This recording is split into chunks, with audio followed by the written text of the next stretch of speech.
Hello दोस्तों, स्वागत है एक नई वीडियो में। आज की इस वीडियो में लोग देखने वाले हैं क्लास 10 के साइंस के जैक द्वारा जारी किए गए मॉडल क्वेश्चन पेपर को, जो कि एग्जाम की दृष्टि से काफ़ी महत्वपूर्ण है। यहाँ से आप लोग को डायरेक्ट एग्जाम में हूबहू क्वेश्चन देखने को मिलेगा। तो अगर आप भी क्लास 10 की तैयारी कर रहे हैं तो इस वीडियो के अंत तक बने रहें। और अभी तक आप हमारे चैनल में नए हैं तो चैनल को सब्सक्राइब करें और बेल आइकन को प्रेस करना ना भूलें, ताकि जब भी मैं वीडियो अपलोड करूँ तो इसका सबसे पहले नोटिफिकेशन आप तक पहुँचे। इस चैनल के माध्यम से क्लास 8 से लेकर के 12 तक के ऑल सब्जेक्ट की संपूर्ण तैयारी कराई जाती है। तो अगर आप भी तैयारी करना है तो सबसे पहले चैनल को सब्सक्राइब कर लीजिए। चैनल में डेली आप लोग को सुबह और शाम क्लास 8 से लेकर के 12 तक के सेट को अपलोड कर दिया जाता है। तो आइए आज हम लोग क्लास 10 के साइंस के जो है 30 MCQ क्वेश्चन उसको देखते हैं। इसके बाद नेक्स्ट वीडियो में हम लोग इसका सब्जेक्टिव क्वेश्चनों को विश्लेषण करेंगे। तो आइए सबसे पहले क्वेश्चन को हम लोग देखते हैं। सबसे पहला प्रश्न पूछ रहा है कि किस गोलीय दर्पण का फोकस आभासी होता है। यानी जो गोलीय दर्पण होता है, तो किस गोलीय दर्पण का जो फोकस होता है, ठीक है, यानी जो एफ होता है वो आभासी होता है।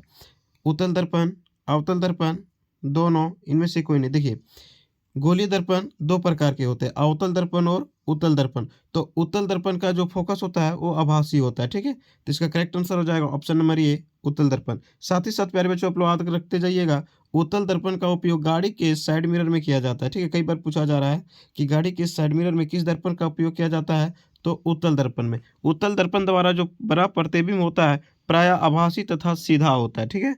आभासी तथा सीधा होता है, आभासी और सीधा होता है, ठीक है। जबकि अवतल दर्पण का जो उपयोग है वो दाढ़ी बनाने वाले दर्पण के रूप में किया जाता है, सौर भट्टियों में किया जाता है, कान नाक के इत्यादि के इलाज के लिए दर्पण के रूप में किया जाता है, ठीक है। अवतल दर्पण द्वारा जो बना प्रतिबिंब होता है वो प्रायः वास्तविक तथा उल्टा होता है, वास्तविक तथा उल्टा। तो एक स्थिति में आभासी तथा सीधा बनता है, ठीक है। तो नेक्स्ट हम लोग आप देखते हैं। प्रश्न है, कह रहा है लेंस की क्षमता का एसआई मात्रक क्या है। देखिए, लेंस की क्षमता, ठीक है, तो लेंस की क्षमता का जो एसआई मात्रक होता है वो डायोप्टर होता है, जिसे हम लोग डी से सूचित करते हैं, ठीक है। तो इसका सही उत्तर हो जाएगा ऑप्शन नंबर 4, डायोप्टर, ठीक है। मीटर पर सेकेंड, मीटर पर सेकेंड किसका एसआई मात्रक होता है, तो मीटर पर सेकेंड जो होता है वो चाल और वेग का एसआई मात्रक होता है, ठीक है, याद रखिएगा। अगला है, हीरे का अपवर्तनांक कितना होता है। देखिए, अपवर्तनांक, हीरे का अपवर्तनांक कितना होता है, ठीक है। तो हीरे का जो अपवर्तनांक होता है वो 2.42 होता है, कहीं दिया है 2.42। देखिए ऑप्शन नंबर डी में दिया है 2.42 होता है, ठीक है। अब अपवर्तनांक क्या होता है, देखिए, किन्हीं दो माध्यम में प्रकाश की चाल का अनुपात जो होता है वही इसका अपवर्तनांक कहलाता है, ठीक है। अपवर्तनांक का कोई ऐसा ही मात्रक नहीं होता है, आप लोग याद रखिएगा। अपवर्तनांक का ऐसा ही मात्रक नहीं होता, क्योंकि दो माध्यमों में होती है, इसलिए इसको ये कट जाता है, ठीक है। तो इसका करेक्ट आंसर हो जाएगा 2.42। नेक्स्ट है, अवतल लेंस, अवतल लेंस सदैव प्रतिबिंब बनाता है, अवतल लेंस, ठीक है। अवतल लेंस सदैव प्रतिबिंब बनाता है। सीधा और छोटा, सीधा एवं बड़ा, उल्टा एवं छोटा, उल्टा एवं बड़ा। देखिए, अवतल लेंस, ठीक है, अवतल लेंस मतलब आप लोग उत्तल दर्पण याद रखिएगा, ठीक है। अवतल लेंस मतलब उत्तल दर्पण याद रखिएगा। तो इसमें जो होगा हमेशा सीधा और छोटा प्रतिबिंब बनाता है, ठीक है। नेक्स्ट है, आँख के रंगीन भाग को क्या कहते हैं। देखिए, आँख के जो रंगीन भाग होते हैं, ठीक है, उसको हम लोग आइरिस कहते हैं, ठीक है, या तो परितारिका कहते हैं, ठीक है। रेटिना, रेटिना क्या होता है। देखिए, रेटिना जो है वो इसमें प्रतिबिंब बनता है, किसी वस्तु का जो प्रतिबिंब बनता है वो रेटिना में बनता है। अगला है कॉर्निया। देखिए, जब कोई व्यक्ति नेत्र को दान करता है ना, तो कॉर्निया को ही दान करता है। आपसे पूछा जाता है, कई बार क्वेश्चन को पूछा गया है कि नेत्रदान में नेत्र का कौन सा भाग दान दिया जाता है, तो कॉर्निया को दान दिया जाता है, ठीक है। तो इसका करेक्ट आंसर हो जाएगा आपको यहाँ पे आइरिस। नेक्स्ट है, जरा दृष्टि दोष को दूर करने में किस लेंस का उपयोग किया जाता है। देखिए, जरा दृष्टि दोष, ठीक है, इसमें व्यक्ति ना ही दूर की वस्तुओं को देख पाता है और ना ही नज़दीक की वस्तुओं को देख पाता है, ठीक है। तो इसका जो संशोधित किया जाएगा वो द्विफोक्सी लेंस के द्वारा किया जाएगा, यानी उसमें उत्तल लेंस भी रहेगा और अवतल लेंस भी रहेगा, ठीक है। अवतल लेंस क्या करेगा, निकट दृष्टि दोष को ठीक करेगा, और उत्तल लेंस क्या करेगा, दूर दृष्टि दोष को ठीक करेगा। ठीक है, तो इसका करेक्ट आंसर हो जाएगा ऑप्शन नंबर सी, द्विफॉक्सी लेंस। ठीक है, आपको उससे पूछा जाता है कि निकट दृष्टि दोष को दूर करने के लिए किस लेंस का उपयोग किया जाता है। देखिए, निकट दृष्टि दोष में क्या होता है कि निकट की वस्तुएं साफ साफ दिखाई देती है, लेकिन दूर की वस्तुएं साफ साफ दिखाई नहीं देती है। ठीक है, तो इसमें क्या होता है कि अवतल लेंस की सहायता से इसको हम लोग ठीक कर सकते हैं। एक है उत्तल लेंस। ठीक है, उत्तल में क्या होता है, देखिए उत्तल लेंस की सहायता से आप लोग को दीर्घ दृष्टि दोष को ठीक किया जा सकता है। ठीक है, यानी कि दूर दृष्टि दोष को ठीक किया जाता है। तो दूरदृष्टि दोष में क्या होता है कि दूर की वस्तुओं को व्यक्ति को साफ साफ दिखाई दे लेता है, लेकिन नजदीक की वस्तुएं जो होती है उसको दिखाई नहीं देती है। ठीक है, नेक्स्ट है ओम। ओम किसका ऐसा ही मात्रक, देखिए आप लोग पढ़े होंगे प्रतिरोध। ठीक है, प्रतिरोध यानी धारा का विरोध करने वाले को हम लोग क्या कहते हैं, प्रतिरोध कहते हैं। तो प्रतिरोध का जो ऐसा ही मात्रक होता है वो ओम होता है। ठीक है, तो ओम किसका ऐसा ही मात्रक है, तो प्रतिरोध का है। ठीक है, शक्ति का एसआई मात्रक क्या होता है, तो वाट होता है। ठीक है, जिसे हम लोग डब्ल्यू से सूचित करते हैं। एक होता है विद्युत धारा। विद्युत धारा का एसआई मात्रक क्या होता है, तो विद्युत धारा का एसआई मात्रक एम्पियर होता है। ठीक है, एम्पियर जिसे हम लोग ए से सूचित करते हैं। एक होता है आवेश। आवेश का एसआई मात्रक कूलाम होता है, जिसे हम लोग सी से सूचित करते हैं। ठीक है, नेक्स्ट प्रश्न है ओम किसका ऐसा है मात्रक है, तो बता दिए। नेक्स्ट है प्रश्न नंबर 8, कह रहा है ओम के नियम से क्या होता है, V बराबर डब्ल्यू इंटू क्यू, V बराबर डब्ल्यू बाई क्यू, V बराबर आर आई, आर बराबर V इंटू आई।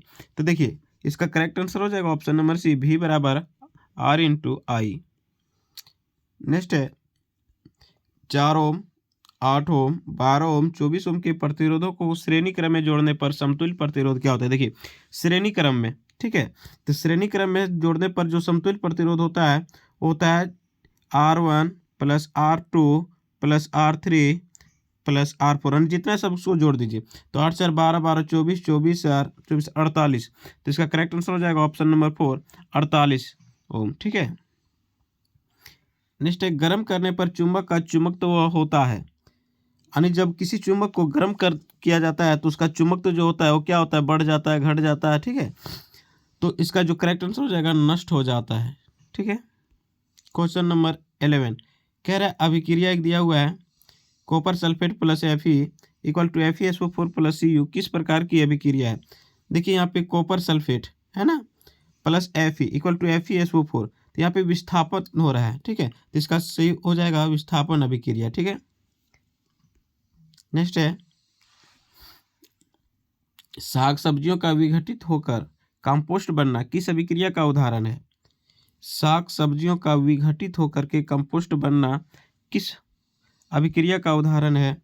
उष्माशोषी, उष्माक्षेपी, संयोजन, विस्थापन। तो इसका करेक्ट आंसर हो जाएगा उष्माक्षेपी अभिक्रिया। ठीक है, अब उष्माक्षेपी अभिक्रिया किसे कहते हैं, तो ऐसी अभिक्रिया जिसमें अभिक्रिया के दौरान उष्मा का उत्सर्जन होता है उसे हम लोग उष्माक्षेपी अभिक्रिया कहते हैं। जिसे श्वसन, कई बार पूछा गया कि श्वसन किस प्रकार की अभिक्रिया है, तो श्वसन जो है एक उष्माक्षेपी अभिक्रिया है। ठीक है, एक होता है उष्माशोषी अभिक्रिया। तो ऐसी अभिक्रिया जिसमें उष्मा का अवशोषण होता है उसे हम लोग उष्माशोषी अभिक्रिया कहते हैं। ठीक है, संयोजन अभिक्रिया किसे कहते हैं, जिसमें दो या दो से अधिक छोटे छोटे यौगिक आपस में मिलकर के एक बड़े यौगिक का निर्माण करता है उसे हम लोग संयोजन अभिक्रिया कहते हैं। जैसे कार्बन प्लस ऑक्सीजन आपस में मिलकर के कार्बन डाइऑक्साइड का निर्माण कर रहा है। ठीक है, विस्थापन अभिक्रिया उस अभिक्रिया को कहते हैं जिसमें अधिक अभिक्रियाशील तत्व कम अभिक्रियाशील तत्व को विस्थापित कर देता है। ठीक है, नेक्स्ट है कह रहा है परबल क्षारक है, यानी परबल क्षारक का मतलब होता है जिसका पीएच मान सबसे अधिक हो। ठीक है, तो परबल क्षारक जो होता है वो सोडियम हाइड्रोक्साइड होता है जिसका पीएच मान 14 होता है। ठीक है, नेक्स्ट है धोवन सोडा का रासायनिक सूत्र क्या है।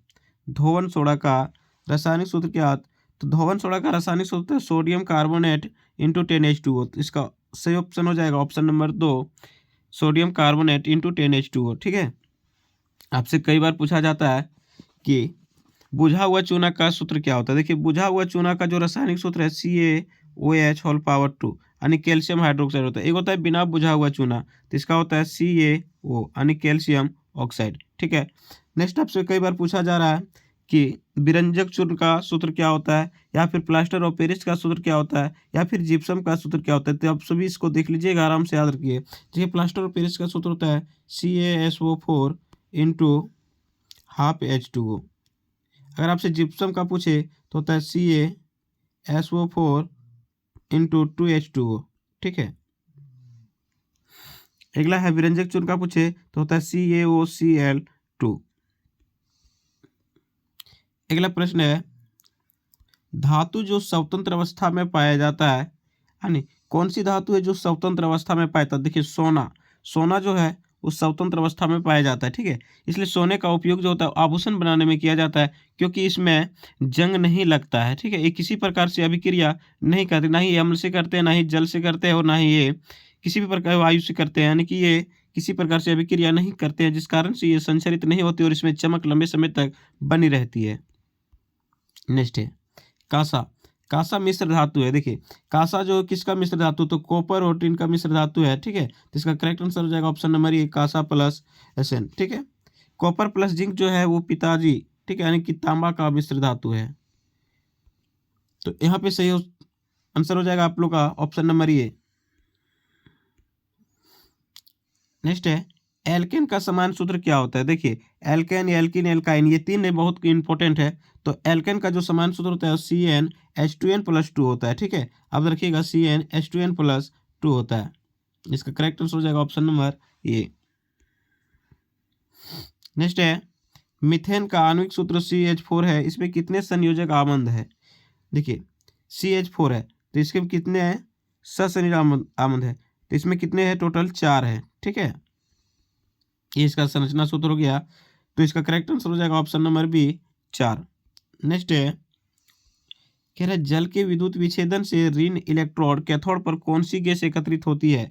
तो जल की जो विद्युत विच्छेदन होती है उसे ऋण इलेक्ट्रोड पर जो कैथोड पर होती है वो हाइड्रोजन गैस एकत्रित होती है, जिसका करेक्ट आंसर हो जाएगा हाइड्रोजन। ठीक है, अगला है ओजोन।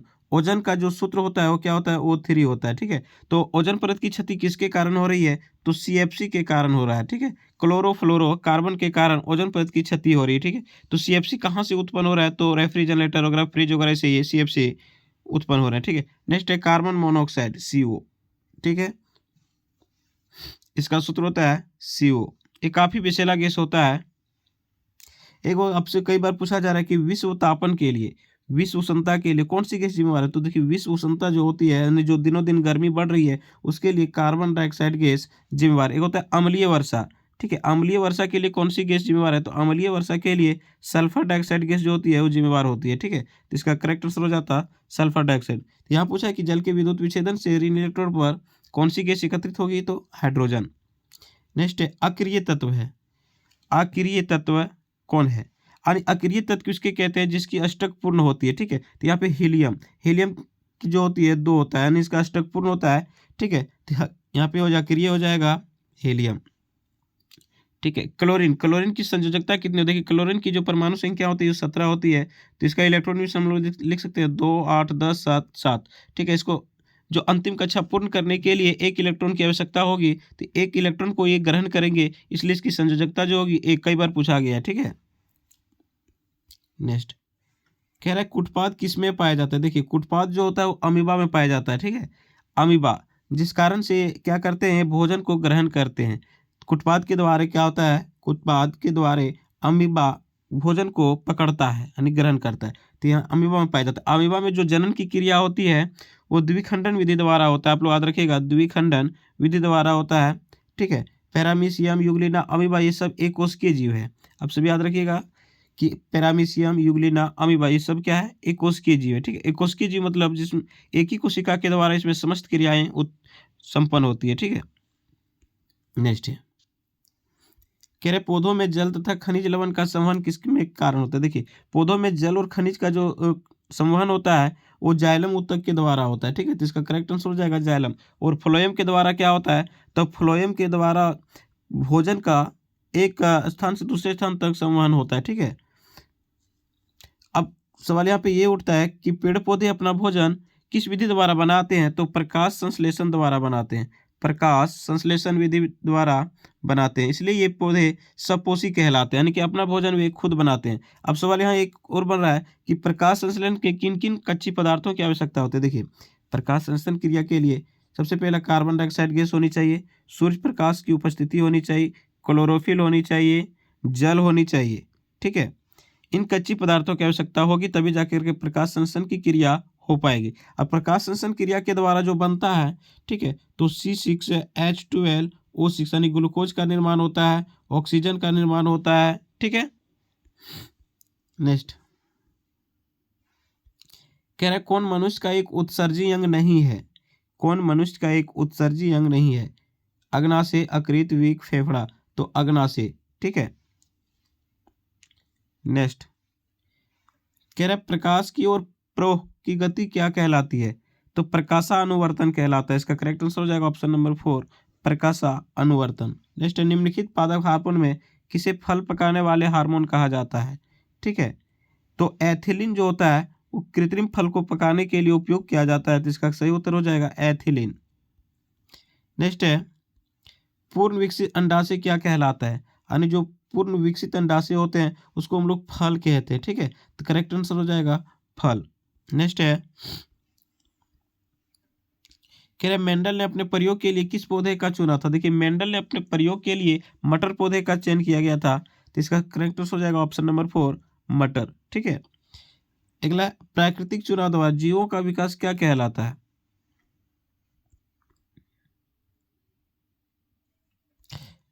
प्राकृतिक चुनाव द्वारा जीवों का विकास क्या कहलाता है, तो उसे हम लोग डार्विनवाद कहते हैं। ठीक है, इसका करेक्ट आंसर हो जाएगा डार्विकवाद, डार्विनवाद। नेक्स्ट है प्राथमिक उपभोक्ता क्या कहलाते हैं। देखिए, प्राथमिक उपभोक्ता किसे कहते हैं, तो शाकाहारी कहते हैं। ठीक है, एक होता है उत्पाद, सबसे पहला होता है उत्पाद, इसके बाद होता है प्राथमिक उपभोक्ता, प्राथमिक, इसके बाद द्वितीय उपभोक्ता, इसके बाद तृतीय उपभोक्ता। ठीक है, तो यहाँ पे क्या हो जाएंगे, शाकाहारी।